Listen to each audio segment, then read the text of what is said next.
Hello and welcome to the talk ADW versus Biff and Gray's Sports Almanac. This will be an exploration of Oracle machine learning. When we looked for inspiration on how to best show off Oracle machine learning, we looked to the obvious source of inspiration, 1980 cinema. So hopefully you all saw Back to the Future 2 and you remember this storyline where Marty, the main character, purchases Gray's Sports Almanac. This includes 50 years of sports stats and scores. Biff, the bad guy in the story, steals the sports almanac and the DeLorean time machine. He takes the sports almanac back in time to give to his younger self, and his younger self grows up rich and powerful. We assume he did this through betting on the sports events that he now knew would happen due to having the sports almanac. We want to compete with Biff, so we need some way to predict the future. We were hoping Oracle would give us a time machine for this, but so far we've had no luck. Instead, we'll use Oracle Machine Learning. A little bit about myself before we get started. I'm a big fan of Liverpool Football Club. On the left here you can see me celebrating Liverpool winning the Champions League last season. And anyone who doesn't like Liverpool will be quick to tell you that Liverpool haven't won the league in 30 years. I've lived through 3 seasons where Liverpool have come very, very close to winning the league and not quite done it, as you can see in the middle there. In the current season, Liverpool are top of the league. So all the Liverpool fans have fingers crossed that Liverpool will win the league, but I wanted a bit more than my fingers crossed. I wanted some sort of statistical way to see that Liverpool will in fact win the league.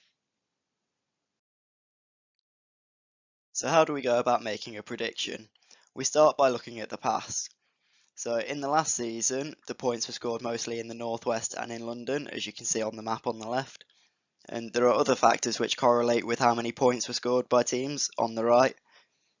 You can see that possession and passes correlated highly with scoring more points, whereas tackles and yellow cards correlated highly with scoring fewer points. We carry on this exploration in Oracle Machine Learning. The first thing we do is get all the variables we have into one place. There's lots and lots of variables here. We know that some of them will be useless, but we don't know which ones yet. We take a look through all the data we've collected. In the top row, you can see that it's Arsenal versus Bournemouth in this particular game, and in the actual game, there were 5 goals scored, but we want to make a prediction, and hopefully that will also be 5. The statistics we have are the average number of goals and other statistics from when these teams have previously played each other. We also have where these teams finished in the previous league season and how they did overall in the previous league season, as well as a few other statistics. We can look at some of the other variables within Oracle Machine Learning too. So on the left we have a bar chart which shows the summer signings made by each team. On the right we have the market value of each team as a pie chart. These sorts of charts are quite useful in just getting a feel for the variables.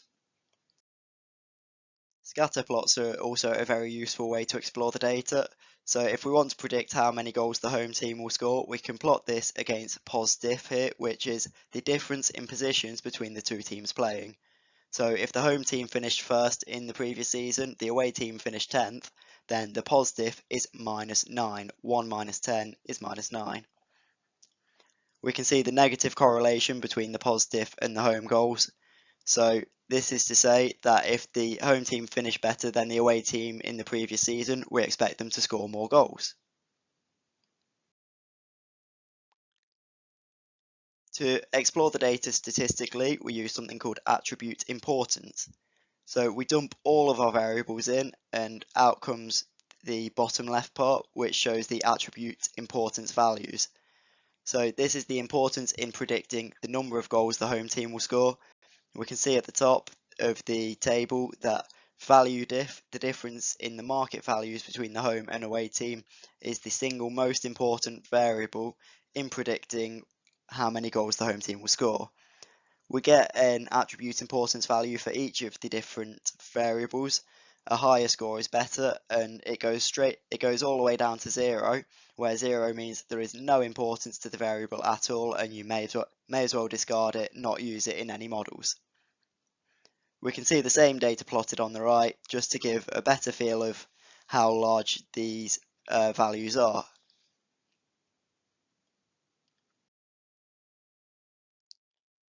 The next thing we'll do is create a basic model based on all the variables, but what we'll do is we'll turn on these nice settings called feature selection and feature generation.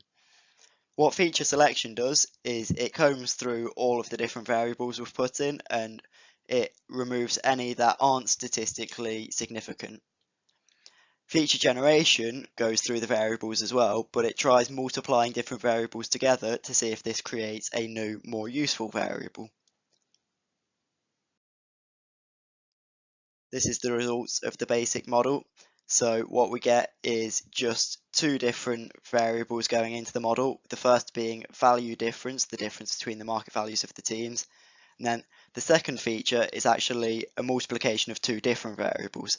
So the home team market value multiplied by the away team's conceded goals per game in the previous season makes one feature within the model.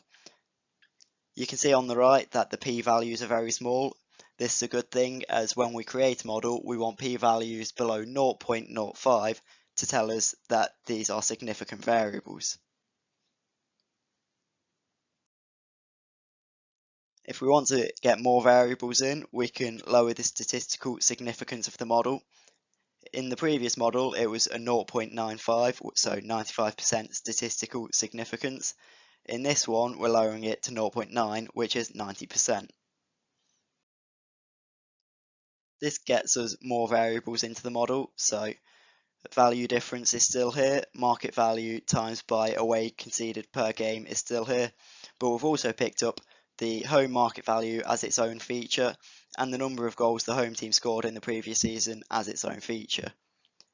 We can see the p-values are still very small, so we're still happy that this is a significant model.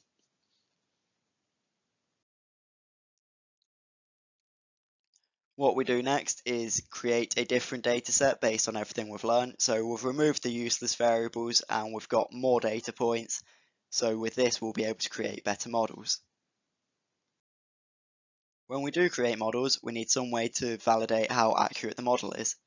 The top pie chart is a visualization of the entire data set, which I've decided to split into 5 parts. With 4 of these parts, as you can see in the bottom data set, I'll put them together and I make a training set. The other 1/5 is left aside, and with the 4/5, the training set, we create a model. We train that model based on the data in that 4/5 training set. The 1/5 is then used to see how accurate the model is, so we make predictions based on that data, compare it to what we know the answers are in real life. And we do this for each of the 5 sections, and we take an average, and that's how we know how accurate our model is. Here you can see I've made more models similar to before, and we're going to use cross-validation to see how accurate these models are. Here we have the output from the cross-validation. On the left is the root mean squared error of 1.2. This means on average we're about 1.2 goals away from the correct number of goals scored with our prediction. On the right is percent correct, 32%. So about 32% of the time we're getting the exact correct number of goals scored. Football is a particularly difficult sport to predict, so we're actually quite happy with 32%, but we do keep looking to improve the model. Once we do have models we're happy with, we create a model for the home goals and the number of away goals scored in each game. We use those models to create a predicted 2019-20 Premier League table. On the left here is the predicted table, and on the right is the current Premier League table as it stands. So take a moment to look for your favourite team, see where I predicted them to come on the left and where they actually came on the right. For me, it's good to see that Liverpool are currently outperforming what they were predicted. So on the right, they've only lost 0 games and drawn 1, whereas in the predictions across the season, I expect them to draw 4 games and lose 1. Manchester City are underperforming, they're the main title rivals. So Manchester City were not expected to lose any games this season and they've already lost 5. So that's great news for me to see that Manchester City are statistically underperforming according to my model. There are some other teams who are out of place according to my predictions. So we can see that Everton and Norwich are both massively underperforming. We can see Manchester United, Sheffield United and Wolves are all overperforming compared to their predictions.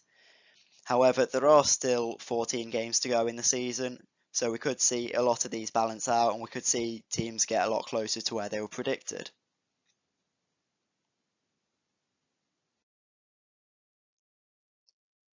How do we make the best model? Well, we start at the bottom with the variables. You always have to start with the variables because you can't make a model without them. Once you have these and you've made them useful, you do some analysis on them. This is what we saw previously, where we first looked through the data, made some graphs of the data, and ran attribute importance. This was all analysis so that we could work out which variables to put into a model. When we make a model, we want to verify the accuracy, as we did with the five-fold cross-validation, and we want to use what we learn from these models to get more variables, to change what variables we have, and just to guide our data collection process as we go through the cycle again. So the data collection stage for me looked like this. So there were a few different sources I found online for Premier League data. It seems that nobody who has collected this data together previously is willing to give that data out for free, which is fair enough. A lot of work goes into data collection. So I had to get the data, then I had to cleanse it. I had to make the data work together and all look the same. One example of this is with team names. So some places will have a team Manchester United and others will have Man U. We know that Manchester United and Man U are the same team, but the computer doesn't. So we need to tell the computer that these are the same thing so that all this data can be joined into one big data set.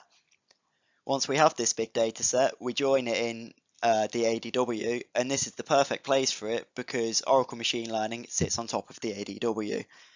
Once we have the data in the ADW, it doesn't ever need moving, taking out of the ADW, because Oracle Machine Learning is in the perfect place to not require you to do any data exports. We continue our way through the optimizing the models, and with the football example, we tried 5 different types of models to get the best model. So 3 types of classification, neural networks, decision trees, and naive Bayes, and 2 types of regression with general linear models and support vector machines. It was found that a fair few of these performed quite similarly to each other, and in the end, decision trees was the one that was used because it was just marginally better than the other options. Now, we wouldn't be able to compete with the Sports Almanac only predicting one sport, so here I'll guide you through our predictions of the Rugby World Cup 2019. This was an event in November last year, so some of you will remember what happened. We take the process similarly to how we did for the Premier League. So here we have attribute importance, as we did before. You can see here that attribute importance values have come out negative. This generally means that we don't have enough data points to support the number of variables we're using. This would be a giant red flag if we were doing something for an important business purpose, but as we're predicting sports, we're taking this as a bit more of a fun example. We're not too worried about these negative attribute importance values. I used similar techniques to before to create models, so these models would predict the number of points scored by both teams, and then that'd predict whether a team won, draw, or lost in the game. The predictors used were scores and stats from previous fixtures, the world ranking of the teams, how many times they'd been at the World Cup before, and what region of the world they were from. You can see in our pools prediction, we actually did really well. So most of the teams that went through in real life on the left were the same as the teams I predicted to go through on the right. There were a few things that didn't quite match up correctly. So you can see on the left, Japan did really well in their pool. And this is quite a common phenomenon in international sports where the home team does really well. Japan was hosting this World Cup and they did really, really well. This happens a lot. So in 1966, England won the World Cup at home. They've never won a World Cup before, never won a World Cup after, but they won the Football World Cup at home the time they hosted it. Also, in the 2012 London Olympics, Great Britain massively outperformed what they normally do, so they actually came third in the medals table. Usually they come around fourth or fifth. This home team advantage is a well-known, well-documented phenomenon. The other thing I failed to include in my model was the weather. So what happened during this World Cup is Typhoon Hagibis rolled through and it caused 3 games to be cancelled. All of the games you can see that went down as draws in the actual pools on the left, these were all cancelled because of the typhoon. So no games were actually drawn, and you can see I didn't predict any games to be drawn, but because these games were cancelled, they went down as 0-0 draws.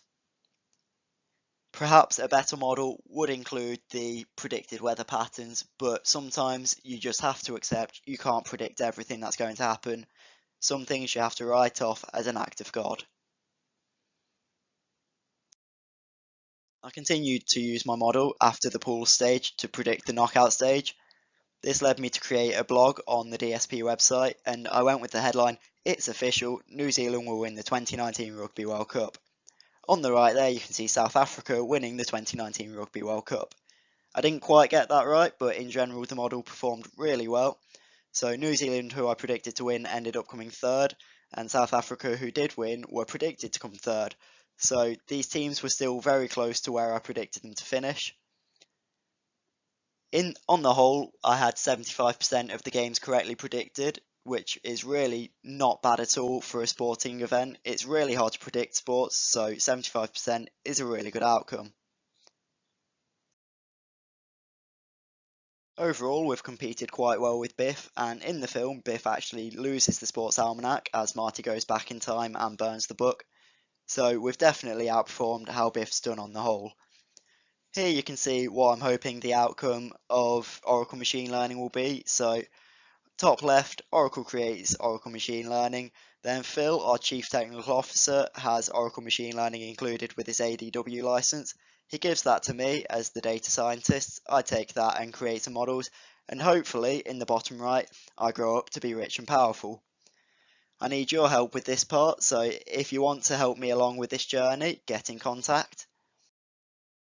Our contact details are there, so feel free to find me. If you can't find me, email me at jack.breen@dsp.co.uk, follow the link to the DSP website, or scan the QR code to go to the Machine Learning Consulting webpage. Thank you and goodbye.